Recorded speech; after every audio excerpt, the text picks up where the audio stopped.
ena težka tekma, pride dobra ekipa v Celje. Mislim pa, da so tako kot pred vsako tekmo, da so šanse 50-50 in za eno in za drugo ekipo. Mi pa upam, da bomo prenesli to igro iz Maribora, mogoče še malo dodali več in vzeli vse 3 točke.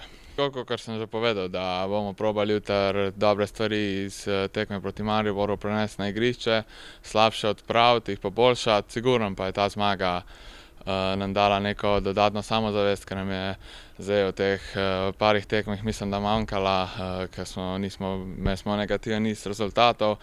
Tako da upam, da bomo zdaj nadaljevali zmagoviti niz. Bravo, mislim, da če se ne motim, da je 10 tekem že neporažen. Ampak tako, kot sem že rekel, vsaka tekma se začne z rezultatom 0-0. Mislim, da bomo imeli mi svoje priložnosti za zmago in upam, da jih bomo izkoristili.